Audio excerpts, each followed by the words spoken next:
Stop. ചവിട്ടി നിർത്തിക്കോ. വെറുതെ എന്റെ ഭാര്യയെ കൊണ്ട് വെള്ളസാരി ഉടുപ്പിക്കണ്ട.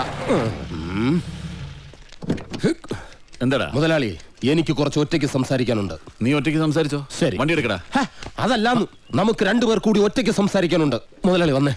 മല്ലയ്യയുടെ ബംഗ്ലാവിൽ ചില കല്യാണ ഗൂഢാലോചനകൾ നടക്കുന്നതായി എനിക്ക് ന്യൂസ് കിട്ടിയിട്ടുണ്ട്. ആശാന്റെ പെൺമക്കളെ മല്ലയും മുരുകനും ചേർന്ന് പടലയോടെ കെട്ടാൻ പോണത്രേ. അതിലൊരു ചതി ഇല്ലേ? എന്ത് ചതി? അപ്പ മുതലാളിയുടെ ഡോക്ടർ പെണ്ണിനെ ആ മല്ലയ്യ കെട്ടില്ല.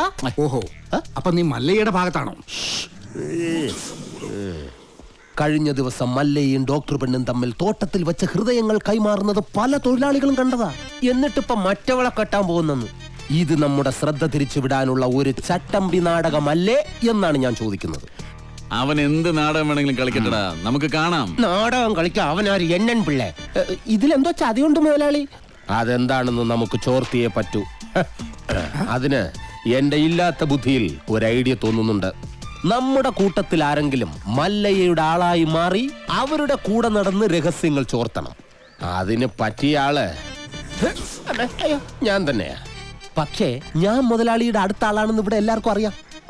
അല്ലെങ്കിൽ ഞാനും മുതലാളിയും തമ്മിൽ തെറ്റിയെന്ന് ആൾക്കാരെ വിശ്വസിപ്പിക്കണം. അതൊക്കെ വലിയ ബുദ്ധിമുട്ടല്ലേ? അതിലൊരു ബുദ്ധിമുട്ടും ഇല്ല. അത് വിശ്വസിപ്പിക്കുന്ന കാര്യം ഞാൻ ഏറ്റു. അതെങ്ങനെ? ഞാനും മുതലാളിയും കൂടി നിന്നെ ഇവിടെ ഇട്ടിപ്പോ പരസ്യമായി തല്ലാൻ പോകും. തല്ലാനോ? അയ്യോ, അത് വേണ്ട. എനിക്ക് ചിലപ്പോ നോവും. നീ പറഞ്ഞ ഐഡിയ നല്ലതാടാ തന്നെ മുതലാളി. അപ്പൊ ഞാൻ തന്നെ തുടങ്ങി നോക്കാം. തമാശ കളിക്കല്ലെന്ന് പറ മുതലാളി. ഒറിജിനാലിറ്റി ഇല്ലെങ്കിൽ വിശ്വസിക്കില്ല.